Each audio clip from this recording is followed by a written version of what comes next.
Sous quel astre, bon Dieu, faut-il que je sois né pour être de fâcheux toujours assassinés? Il semble que partout le sort me les adresse, et j'en vois chaque jour quelque nouvelle espèce. Mais il n'est rien d'égal au fâcheux d'aujourd'hui. J'ai cru n'être jamais débarrassé de lui, et 100 fois j'ai maudit cette innocente envie qui m'a prise à dîner de voir la comédie, où, pensant m'égayer, j'ai misérablement trouvé de mes péchés le rude châtiment. Il faut que je te fasse un récit de l'affaire, car je m'en sens encore tout ému de colère. J'étais sur le théâtre, en humeur d'écouter la pièce qu'à plusieurs j'avais ouï vanter. Les acteurs commençaient, chacun prêtait silence, lorsque d'un air bruyant et plein d'extravagance, un homme à grand canon s'est entré brusquement en criant « Oh là, oh, un siège promptement !» Et de son grand fracas surprenant, l'assemblée, dans le plus bel endroit à la pièce troublée. Et mon Dieu, nos Français, si souvent redressés, ne prendront-ils jamais un air de gens sensés, sais-je dit? Et faut-il, sur nos défauts extrêmes, qu'en théâtre public, nous nous jouions nous-mêmes et confirmions ainsi par des éclats de fousse ce que chez nos voisins ont dit partout de nous? Tandis que là-dessus, je haussais les épaules, les acteurs ont voulu continuer leur rôle. Mais l'homme, pour s'asseoir, a fait nouveau fracas, et traversant encore le théâtre à grands pas, bien que dans les côtés il pût être à son aise, au milieu du devant, il a planté sa chaise, et de son large dos morgant les spectateurs, au trois quarts du parterre a caché les acteurs. Un bruit s'est élevé, dont un autre eut honte, mais lui, ferme et constant, n'en a fait aucun compte, et se serait tenu comme il s'était posé, si pour mon infortune il ne m'eût avisé. « Oh, marquis, m'a-t-il dit, prenant près de moi place, comment te portes-tu? Souffre que je t'embrasse. » Au visage sur l'heure, un rouge m'est monté, que l'on me vit connu d'un pareil éventé. Je l'étais peu pourtant, mais on en voit paraître de ces gens qui de rien veulent fort vous connaître, dont il faut au salut les baisers essuyer, et qui sont familiers jusqu'à vous tutoyer. Il m'a fait à la bouche, sans question frivole, plus haut que les acteurs élevant ses paroles. Chacun le maudissait et témoin pour l'arrêter. Je serais, je dis, bien aise d'écouter. Tu n'as point vu ceci, marquis? Ah, Dieu me damne! Je le trouve assez drôle et je n'y suis pas âne. Je sais par quelle loi un ouvrage est parfait, et Corneille me vient lire tout ce qu'il fait. Là-dessus de la pièce, il m'a fait un sommaire, scène à scène, averti de ce qu'il savait faire, et jusque à des vers qu'il en savait par cœur, il me les récitait tout haut avant l'acteur. J'avais beau m'en défendre, il a poussé sa chance, et c'est de vers la fin longtemps levé d'avance, car les gens du bel air, pour agir galamment, se gardent bien surtout d'ouïr le dénouement. Je rendais grâce au ciel et croyais de justice qu'avec la comédie eût fini mon supplice. Mais comme si c'en eût été trop bon marché, sur nouveau frais, mon homme, ma mouette, s'est attaché. M'a conté ses exploits, ses vertus non communes, parler de ses chevaux, de ses bonnes fortunes, et de ce qu'à la cour il avait de faveur, disant qu'à m'y servir il s'offrait de grand cœur. Je le remerciai doucement de la tête, minutant à tout coup quelques retraites honnêtes. Mais lui, pour le quitter, me voyant ébranlé, « Sortons, se m'a-t-il dit, le monde est écoulé. » Et, sorti de ce lieu, me la donnant plus sèche, « Marquis, allons au cours faire voir ma galèche. Elle est bien entendue et plus d'un duc et père, en fait à mon faiseur faire rune du même air. Moi, de lui rendre grâce, et pour mieux m'en défendre, de dire que j'avais certains repas à rendre. Ah, parbleu, j'en veux être étant de tes amis, aimant comme un rechal à qui j'avais promis. De la chair, je fais, la dose est trop peu forte pour oser prier des gens de votre sorte. Non, m'a-t-il répondu, je suis sans compliment. J'y vais pour causer avec toi et seulement. Je suis des grands repas fatigué, je te jure. Mais si l'on vous attend, je fais, c'est injure. Tu te moques, marquis, nous nous connaissons tous, et je trouve avec toi des passe-temps plus douces. Je pestais contre moi, l'âme triste et confuse du funeste succès qu'avait eu mon excuse, et ne savais à quoi je devais recourir pour sortir d'une peine à me faire mourir, lorsqu'un carrosse, fait de superbes manières, et comblé de laquais et devant et derrière, s'est avec un grand bruit devant nous arrêté, d'où sautant un jeune homme amplement ajusté, mon importun et lui courant à l'embrassade, ont surpris les passants de leur brusque incartade.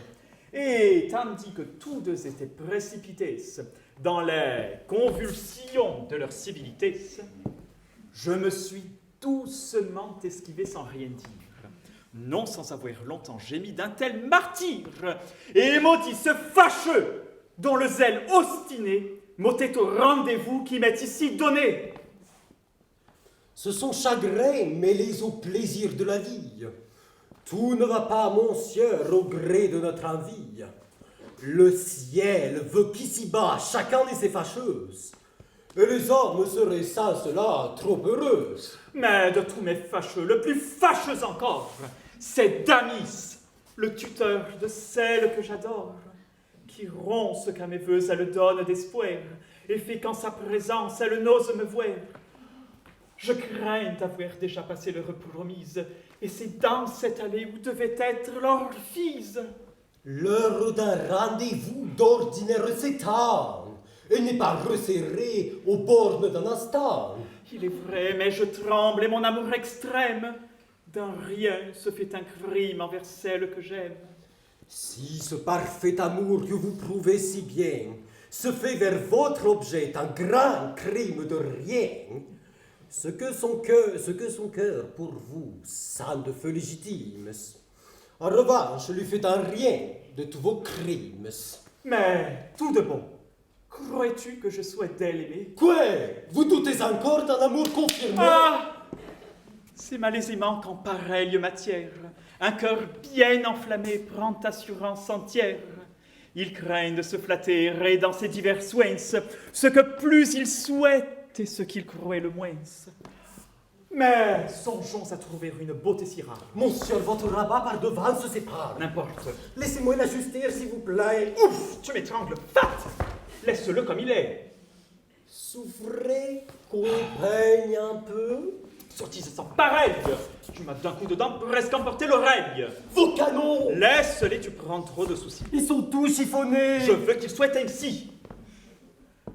Accordez-moi du moins, pour grâce singulière, de frotter ce chapeau qu'on voit plein de poussière. Frotte donc, puisqu'il faut que j'en passe par là. Le voulez-vous porter, fait comme le voilà? Mon Dieu, dépêche-toi! Ce serait conscience.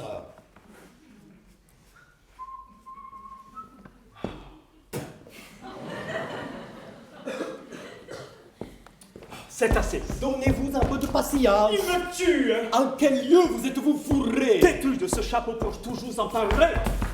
C'est fait. Donne-moi son. Le voilà par terre. Je suis fort avancé. Que la fièvre de serre! Permettez qu'en deux coups j'ôte. Il ne me plaît pas!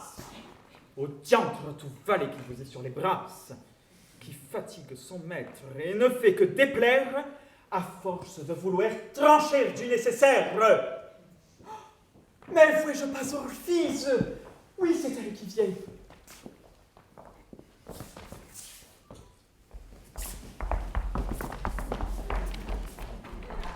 Où court-elle si vite et quel homme la tient? Quoi? Me voir en sérieux devant elle paraître et passer en feignant de ne me pas connaître? Que croire? Qu'en dis-tu? Parle donc si tu veux. Monsieur, je ne dis rien de peur d'être fâcheuse. Et c'est l'être, en effet, que de ne me rien dire dans les extrémités d'un si cruel martyr. Faites donc quelque réponse à mon cœur abattu. Que dois-je présumer? Parle, qu'en penses-tu? Dis-moi ton sentiment. Monsieur, je veux me taire et ne désire point trancher du nécessaire. Peste l'impertinent! Va-t'en suivre leur passe. Vois ce qu'ils deviendront et ne les quitte pas. Il faut suivre de loin. Oui.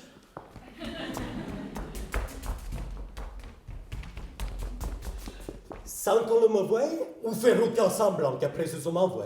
Non, tu feras bien mieux de leur donner avis que par mon ordre exprès s'ils sont de toi suivis.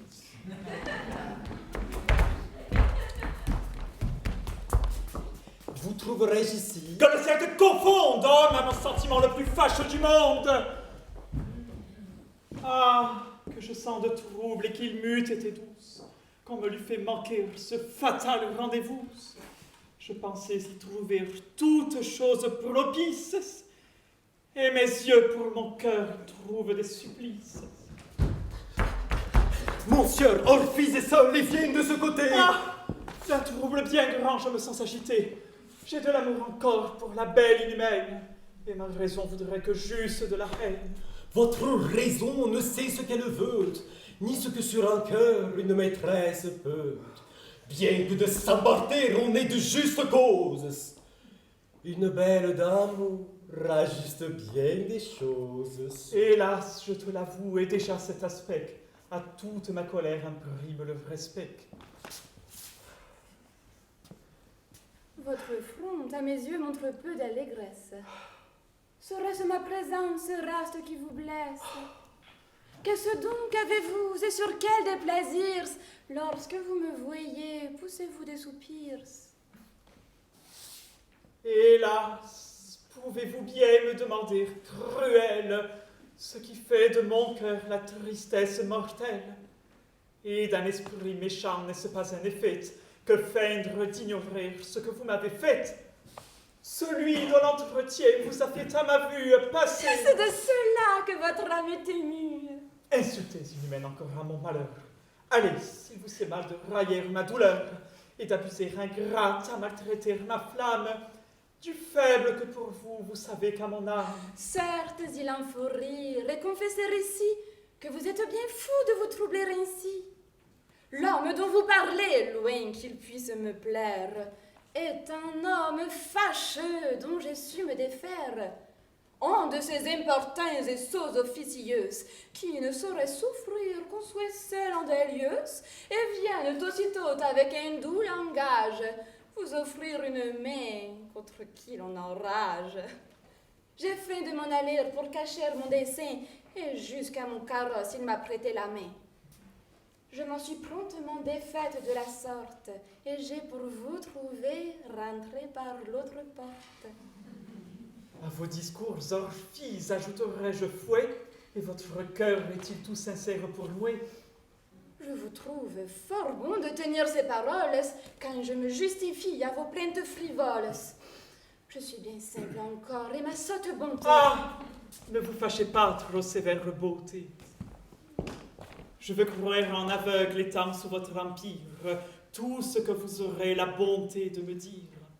Trompez, si vous voulez, un malheureux amant.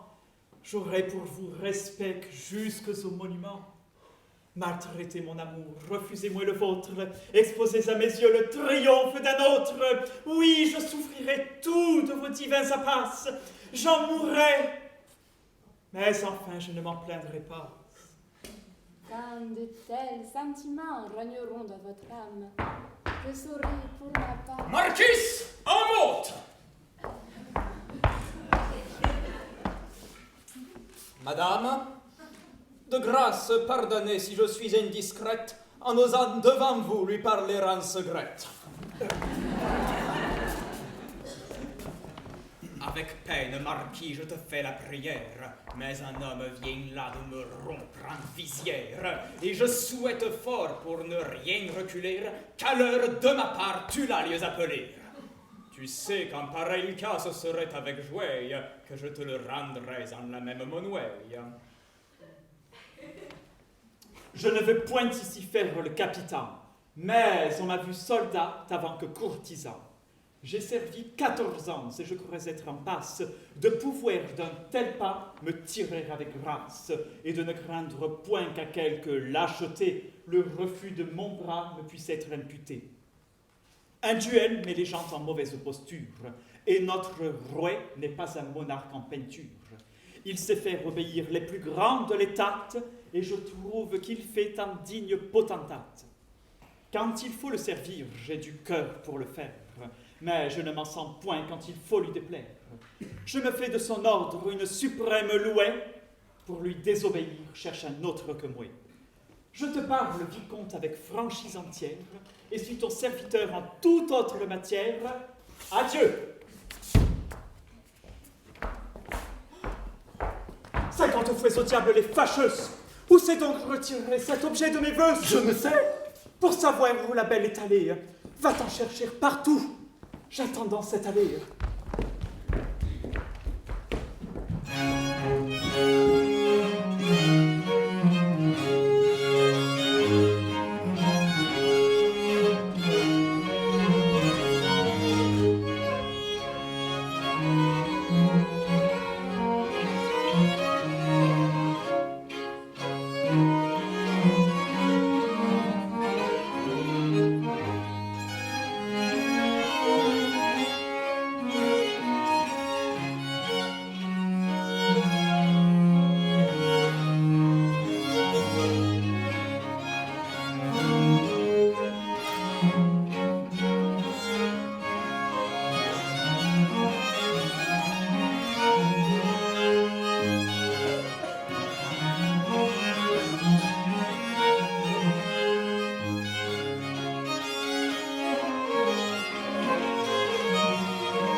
Mais fâcheux à la fin se sont-ils écartés. Je pense qu'il en pleut ici de tous côtés. Je les fuis et les trouve, et pour second martyr, je ne saurais trouver celle que je désire. Le tonnerre et la pluie ont promptement passé, et n'ont pas de ces lieux le beau monde chassé. Plût au ciel, dans les dons que ses soins y prodiguent, qu'ils en eussent chassé tous les gens qui fatiguent. Le soleil baisse fort, et je suis étonné que mon valet encore ne souhaite point retourner.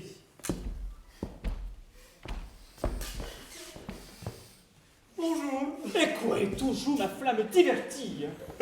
Console-moi, marquis, d'une étrange partie qu'on piquait, je perdis hier contre un saint bouvain, à qui je donnerais 15 points et la main. C'est un coup enragé qui depuis hier m'accable et qui ferait donner tous les joueurs au diable. Un coup assurément à se pendre en public. Il ne m'en faut que 2, l'autre a besoin d'un pic. Je donne, il en prend 6 et demande à refaire. Moi, me voyant de tout, je n'en voulais rien faire. Je porte l'as de trèfle, admire mon malheur. L'as, le roi, le valet, le 8 et 10 de cœur, et quitte comme au point allait la politique, dame et roi de carreau, 10 et dame de pique.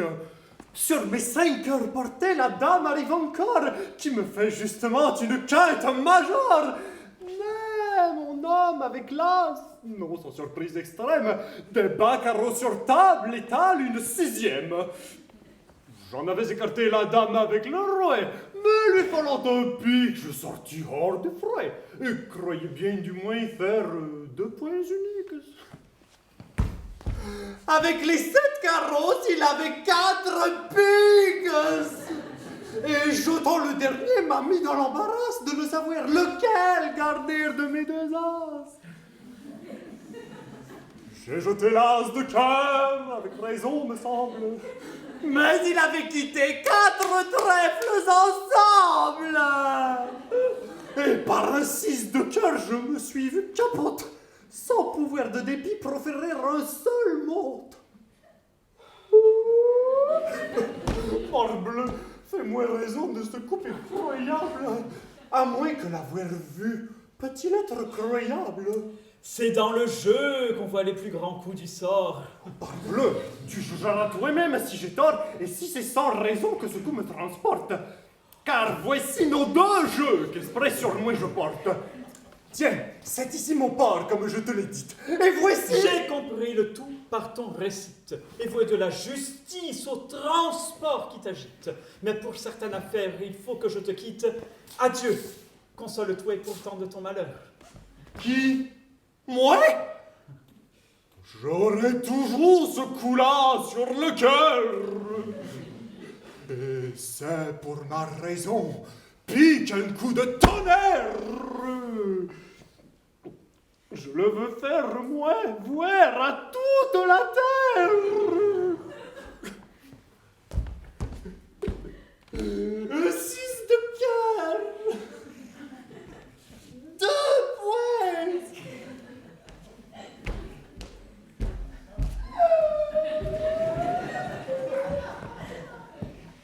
En quel lieu sommes-nous? De quelque part qu'on tourne, on ne voit que des fous. Ah! Que tu fais languir ma juste impatience. Monsieur, je n'ai pu faire une autre diligence. Mais me rapportes-tu quelques nouvelles enfin? Sans doute, et de l'objet qui fait votre destin. J'ai par un autre exprès quelque chose à vous dire. Et quoi? Déjà mon cœur appuierait ce mot soupir. Parle. Souhaitez-vous de savoir ce que c'est? Oui, dis vite. Monsieur, attendez s'il vous plaît. Je me suis à courir, presque mis hors d'haleine. Prends-tu quelque plaisir à me tenir en peine? Puisque vous désirez de savoir promptement l'ordre que j'ai reçu de cet objet charmant, je vous dirai,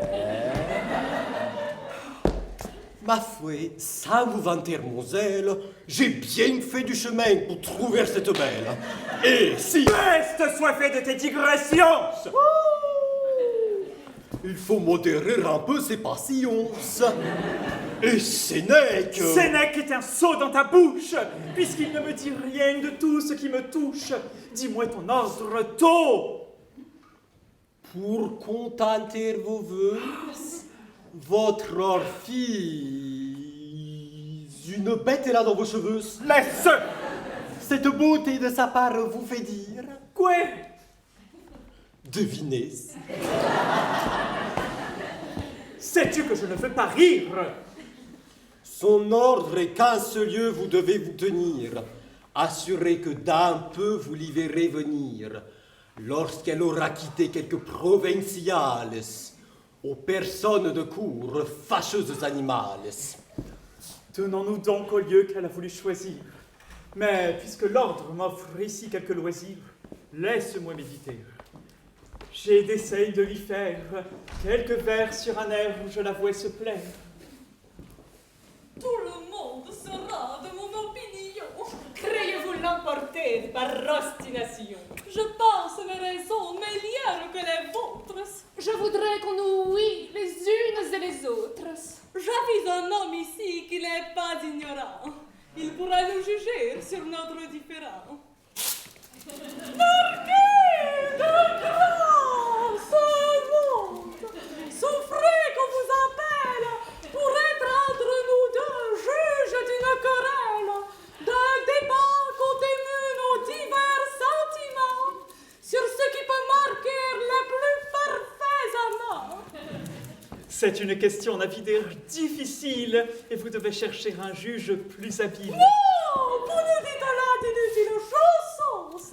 Votre esprit fait du bruit et nous vous connaissons. Nous savons que chacun vous donne un juste titre. Et de grâce. Oh mais non, vous serez notre arbitre et ce sont deux moments qu'il vous faut nous donner. Vous retenez ici qui vous doit condamner. Car en fait, s'il est vrai ce que j'en ose croire, monsieur a mère raison donnera la victoire. Que ne puis-je à mon traître inspirer le souci d'inventer quelque chose à me tirer d'ici? Pour moi, de son esprit, j'ai trop bon témoignage pour craindre qu'il prononce à mon désavantage. En fait, ce grand débat qui s'allume entre nous est de savoir s'il faut qu'un amant soit jalouse. Ou, pour mieux expliquer ma pensée, la vôtre, lequel doit plaire plus, d'un jaloux ou d'un autre? Pour moi, sans contredite, je suis pour le dernier. Et dans mon sentiment, je suis pour le premier. Je crois que notre cœur doit donner son suffrage à qui fait éclater du respect davantage. Et moi, que si nos voeux doivent paraître au jour, c'est pour celui qui fait éclater plus d'amour.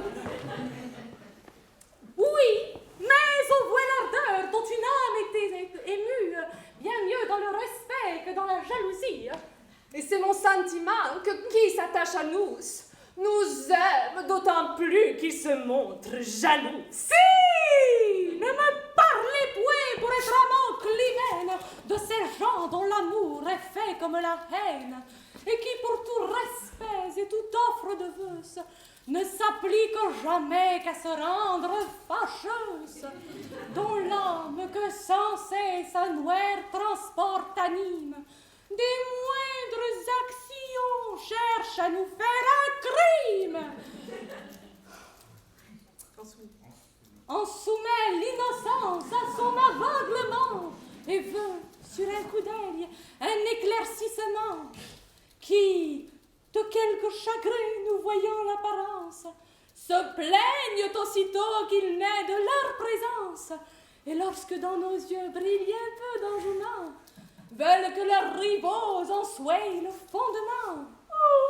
Enfin, qui prenant droit des fureurs de leurs ailes, ne vous parlent jamais que pour faire querelle, osent défendre à tout l'approche de nos cœurs, et se font les tyrans de leurs propres vainqueurs.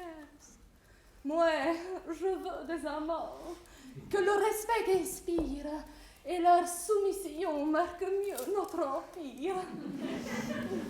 Filles, ne parlez point pour être vraies amances de ces gens qui pour nous n'ont nulle importance, de ces tièdes galantes qui les cœurs paisibles tiennent déjà pour eux les choses infallibles, n'ont point peur de nous perdre et laissent chaque jour sur trop de confiance endormir leur amour.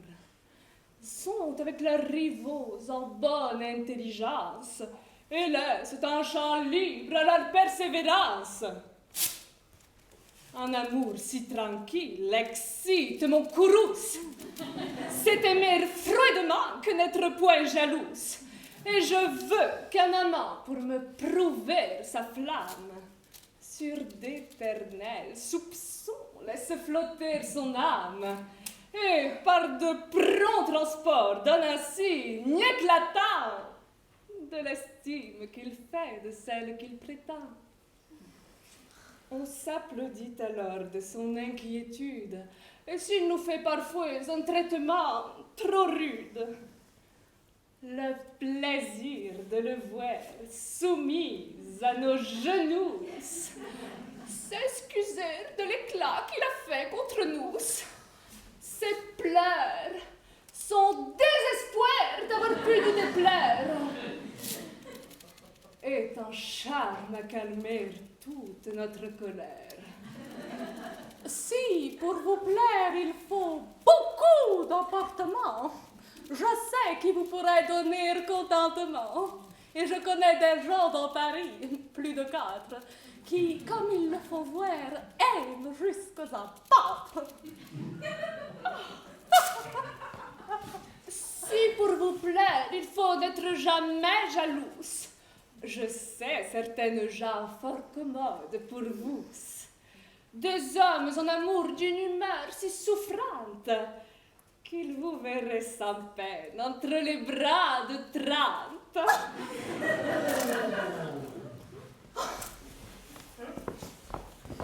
Enfin, par votre arrêt, vous devez déclarer celui de qui l'amour vous semble préférer. Puisqu'à moins d'un arrêt je ne m'en puis défaire, toutes deux à la fois je vous veux satisfaire. Et pour ne point blâmer ce qui plaît à vos yeux, le jaloux aime plus et l'autre aime bien mieux. L'arrêt est plein d'esprit, mais... Suffit, j'en suis quitte. Après ce que j'ai dit, souffrez que je vous quitte.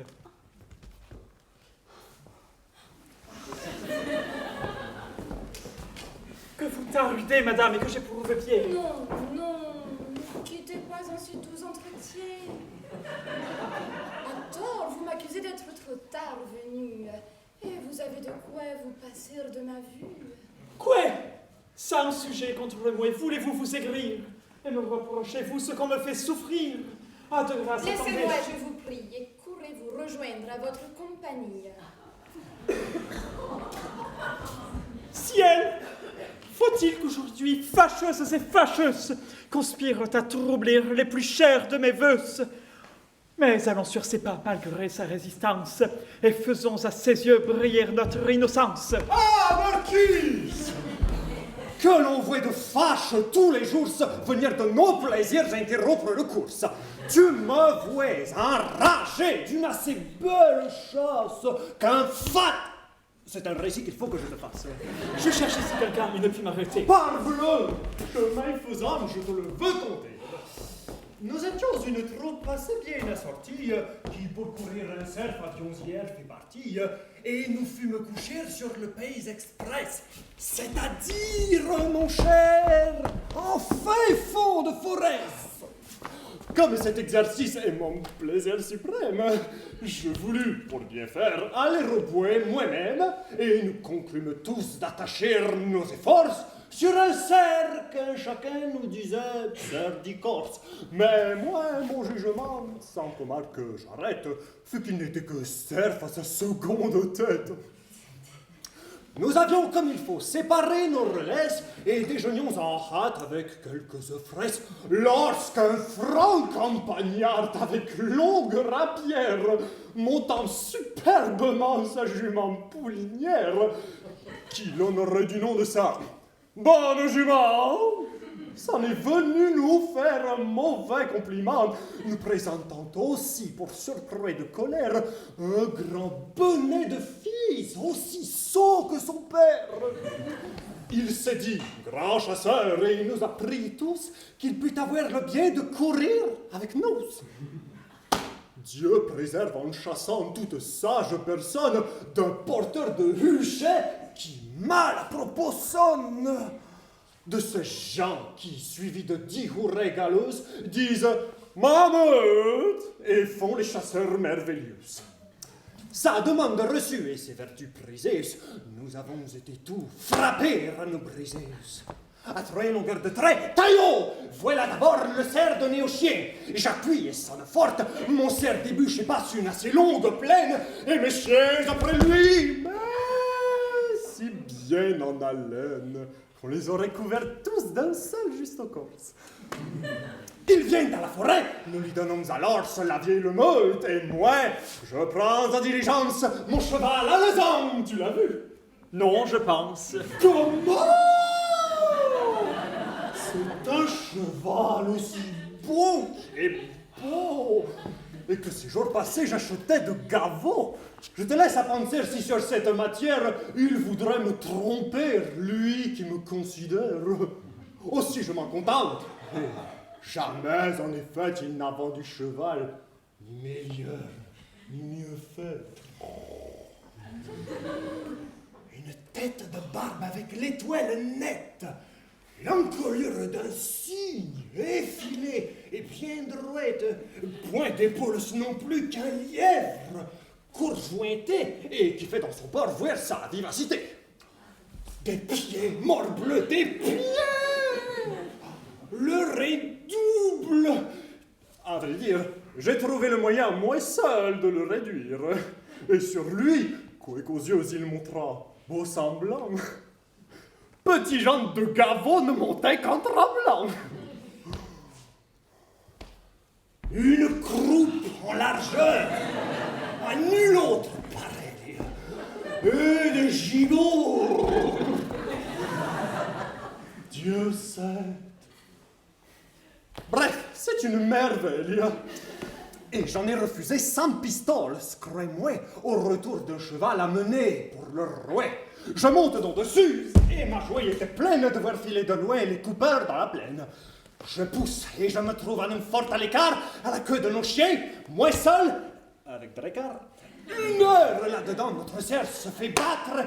J'appuie alors mes chiens et fais le diable à 4. Enfin, jamais chasseur ne se vit plus joyeuse. Je le relance seul et tout allait des mieux. Lorsque d'un jeune cerf s'accompagne le nôtre, une part de mes chiens se sépare de l'autre. Et je les vois, Marquis, comme tu peux penser, chasser tous avec crainte et finaux balancer. Il se rabat soudain, dont j'eus l'âme ravie. Il empaume la voix, et moi, je s'en écris. Affinote, affinote! Je revois à plaisir sur une taupinière et ressonne à loisir. Quelque chair revenait à moi, comme pour disgrâce, le jeune cerf marquise. Mon campagnard passe. Mon étourdi se met à sonner comme il faut, et crie à pleine voix: Taillot, taillot, taillot! Mes chiens me quittent tous et vont à ma pécore. J'y pousse et je revois dans le chemin encore. Mais à terre, mon cher, je n'eus pas jeté l'œil. Que je connus le champ, j'ai senti ce grand deuil. J'ai beau lui faire voir toutes les différences des paces de mon cerf et de ses connaissances, il me soutient toujours, en chasseur ignorant, que c'est le cerf de meute. Et par sa différence, il donne temps aux chiens d'aller loin. J'en enrage, et pestant de mon cœur contre le personnage, je pousse mon cheval et par haute et par basse, qui pliait des gaulises aussi gros que les brasses. Je ramène les chiens à ma première voie, qui vont, en me donnant une excessive joie, requérir notre cerf comme s'ils l'eussent vu, Il le relance, mais... Ce coup est-il prévu? À te dire le vrai, chère marquise, il m'assomme.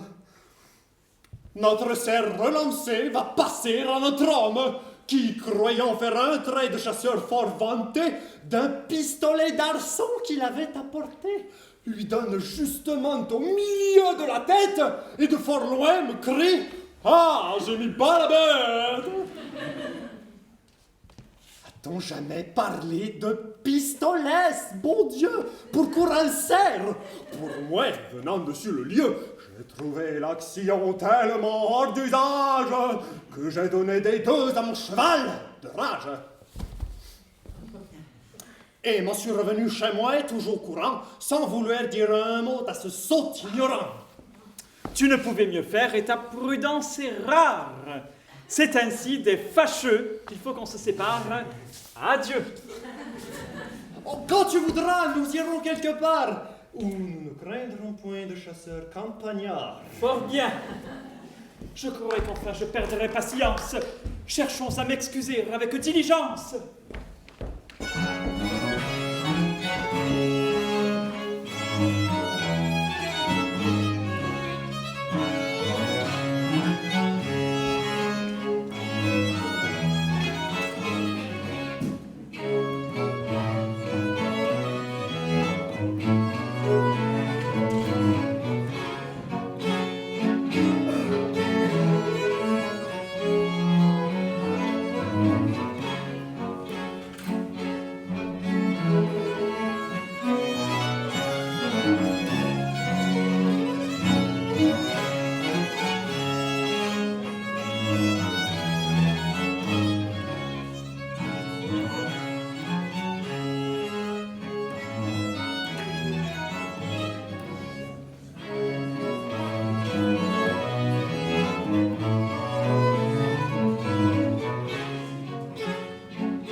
Il est vrai, d'un côté, mes soins ont réussi.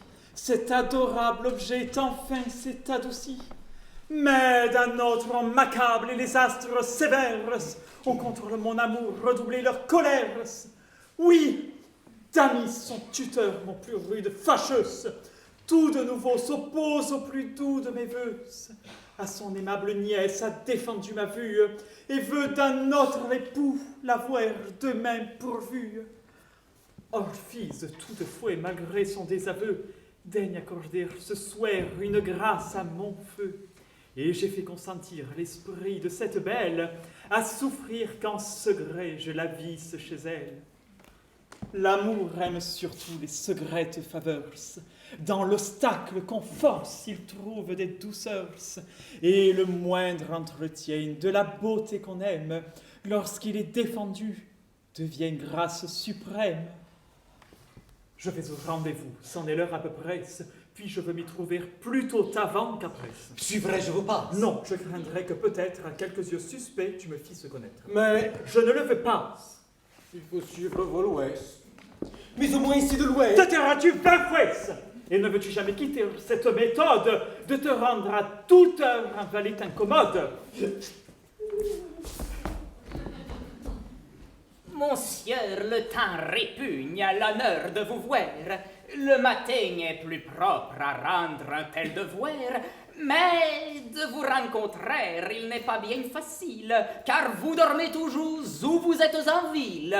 Au moins, monsieur Beaujean me l'assure ainsi. Et j'ai pour vous trouver pris l'heure que voici. Encore est-ce un grand heure dont le destin m'honore, car 2 moments plus tard, je vous manquais encore. Monsieur, souhaitez-vous quelque chose de moi? Je m'acquitte, monsieur, de ce que je vous dois, et vous viens excuser l'audace qui m'inspire, si... 100 ans de façon, qu'avez-vous à me dire?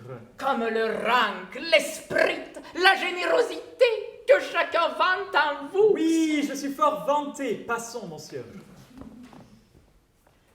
Monsieur, c'est une peine extrême lorsqu'il faut à quelqu'un se produire soi-même. Et toujours près des grands, on doit être introduite par des gens qui de nous fassent un peu de bruit, dont la bouche écoutée avec poids débite, ce qui peut faire voir notre petit mérite. Enfin, j'aurais voulu que des gens bien instruits vous eussent pu, monsieur, dire ce que je suis. Je vois assez, monsieur, ce que vous pouvez être, et votre seul abord le peut faire reconnaître. Oui, je suis un savant charmé de vos vertus. Non pas de ces savants dont le nom n'est qu'en us. Il n'est rien si commun qu'un homme à la latine. Ceux qu'on habille en grec ont bien meilleure mine, et pour en avoir un qui se termine en S, je me fais appeler Monsieur Caritides. Monsieur Caritides souhaite. Qu'avez-vous à dire? C'est un placette, monsieur, que je voudrais vous lire, et que dans la posture où vous met votre emploi, j'ose vous conjurer de présenter au roi. Eh, monsieur, vous pouvez le présenter vous-même. Il est vrai que le roi fait cette grâce extrême, mais par ce même excès de ses rares bontés, tant de méchants placés, monsieur, sont présentés, qu'ils étouffent les bons et l'espoir où je fonde, et qu'on donne le mien quand le prince est sans monde. Eh bien, vous le pouvez et prendre votre temps. Ah, monsieur, les huissiers sont de terribles gens. Ils traitent les savants de fucking à nasardes, et je n'en puis venir qu'à la salle des gardes.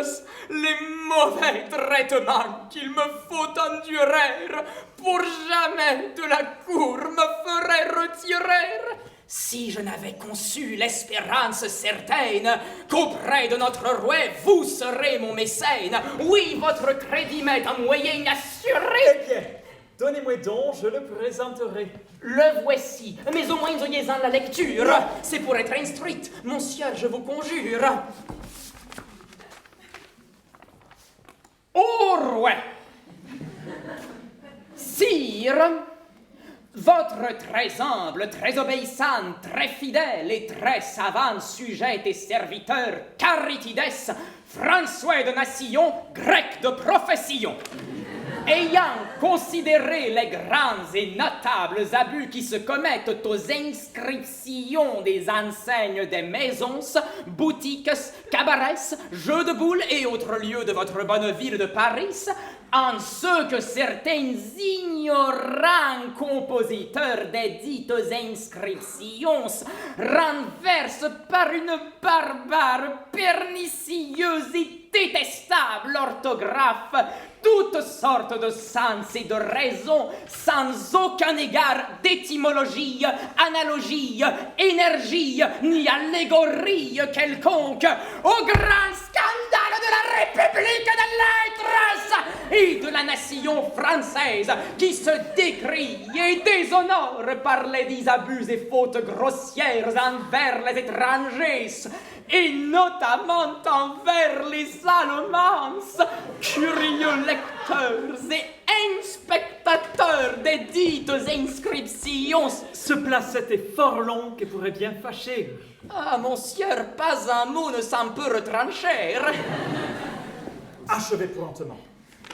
Supplie humblement votre majesté de créer, pour le bien de son état et la gloire de son empire, une charge de contrôleur intendant correcteur réviseur et restaurateur général des dites inscriptions et dit celle honoraire le suppliante, tant en considération de son rare et éminent savoir que des grands et signalés services qu'il a rendus à l'État et à votre majesté en faisant l'anagramme de votre dite majesté en françois, latin, grec, hébreu, syriaque, chaldéen, arabe. Très bien. Donnez-le vite et faites la retraite. Il sera vu du roi, c'est une affaire faite. Hélas, monsieur, c'est tout que montrèrent mon placette. Si le roi le peut voir, je suis sûr de mon fait, car comme sa justice en toute chose est grande, il ne pourra jamais refuser ma demande. Au reste, pour porter au ciel votre renom, donnez-moi par écrit votre nom et surnom. J'en veux faire un poème en forme d'acrostiche, dans les deux bouts du vers et dans chaque hémistiche. Oui. Vous l'aurez demain, monsieur Charitides. Ma foi, de tels savants sont des ânes bien faits. J'aurais dans d'autres temps bien ri de sa sottise. Bien qu'une grande affaire en ce lieu me conduise, j'ai voulu qu'il sortît avant que vous parliez. Fort bien, mais dépêchons car je veux m'en aller. Je me doute à peu près que l'homme qui vous quitte vous a fort ennuyé, monsieur, par sa visite. C'est un vieux important qui n'a pas l'esprit sain et pour qui j'ai toujours quelques défaites en main. Au Mail, à Luxembourg et dans les Tuileries, il fatigue le monde avec ses rêveries. Et des gens comme vous doivent fuir l'entretien de tous ces savants qui ne sont bons à rien. Pour moi, je ne crains pas que je vous importune, puisque je viens, monsieur, refaire votre fortune. Voici quelques souffleurs de ces gens qui n'ont rien et vous viennent toujours promettre tant de bien. Vous avez fait, monsieur, cette bénite pierre qui peut seule enrichir tous les rois de la terre. La plaisante pensée est là, où vous voilà. Dieu me garde, monsieur, d'être de ces fous-là. Je ne me repais point de visions frivoles. Et je vous porte ici les solides paroles d'un avis que par vous je vais donner au roi et que tout cacheté je conserve sur moi. Non de ces faux projets, de ces chimères vaines, dont les surintendantes sont les oreilles pleines. Non de ces dieux d'Asie, dont les prétentions ne parlent que de 20 ou 30 millions, mais en qui, ainsi peu qu'on le monte, On peut donner au roi 400 de bon compte, avec facilité, sans risque ni soupçon, et sans fouler le peuple en aucune façon. Enfin, c'est un avis d'un gain inconcevable, et que du premier mot on trouvera faisable. Oui, pourvu que par vous je puisse être poussé. Souhaite, nous en parlerons, je suis un peu pressé.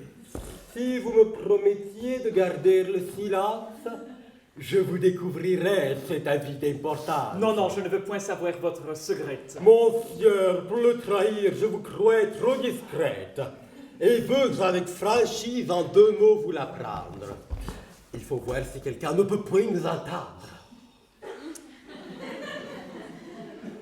Cet avis merveilleux dont je suis l'inventeur, et que... Un peu plus loin, mais pour cause, monsieur. Vous voyez le grand gain, sans qu'il fallait le dire, que de ces ports de mer le roi tous les en tire. Or la vie, dont nul encore ne s'est avisé, et qu'il faut de la France, et c'est un coup pesé, un fameux port de mer, mettre toutes ses côtes, ce serait pour monter à des sommes très hautes. Et si... L'avis est bon, on plaira fort au roi. Adieu, nous nous verrons. Au moins, appuyez-moi pour en avoir ouvert les premières paroles. Oui, oui. Si vous pouviez me prêter 2 pistoles, que vous reprendriez sur le droit de la vie, monsieur. Oui.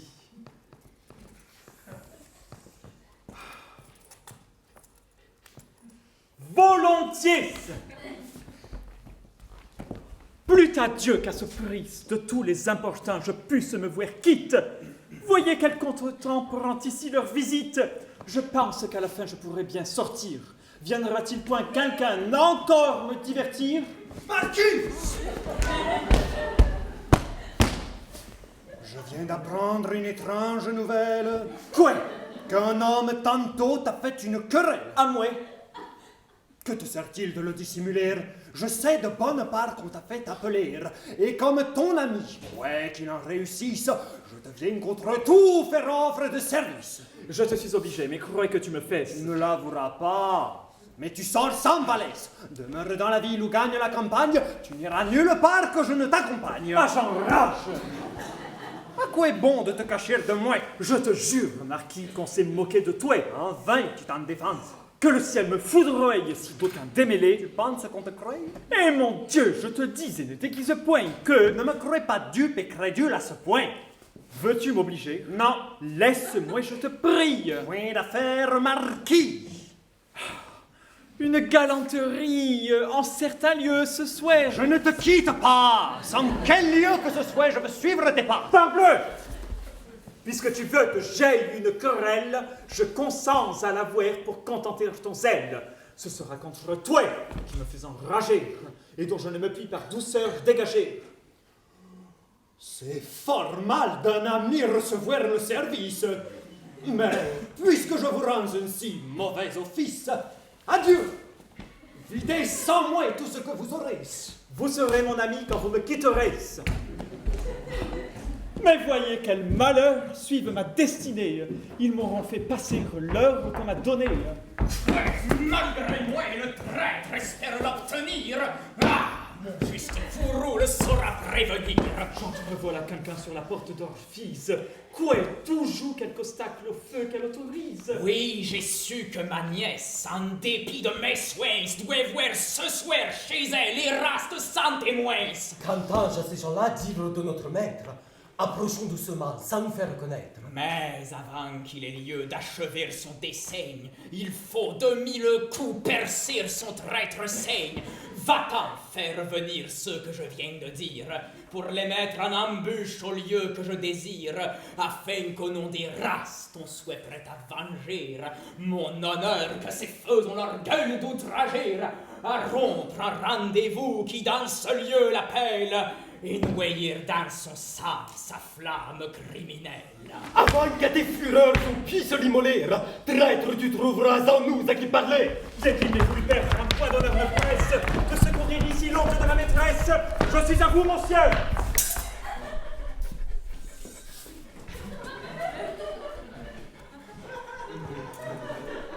Au ciel! ciel, par quelle secourse d'un trépas assuré vois-je sauver mes jours?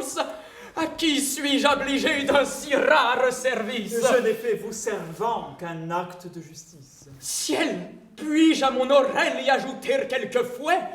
Est-ce la main d'Éraste? Oui, oui, monsieur, c'est moi. Trop heureux que ma main vous ait tiré de peine, trop malheureux d'avoir mérité votre peine.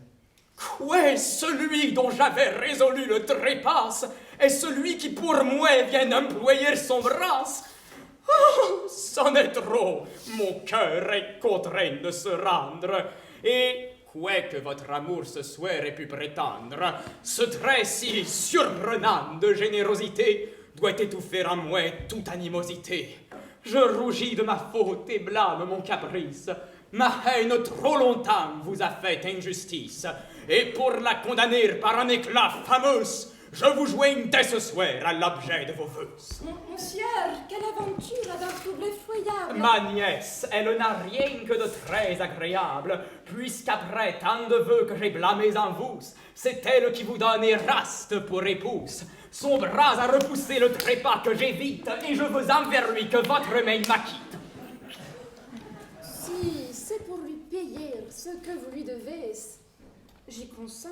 Devant tout jour qu'il a sauvé. Mon cœur est si surpris d'une telle merveille, qu'en ce ravissement je doute si je veille. Célébrons l'heureux sort dont vous allez jouir, et que nos violons viennent nous réjouir.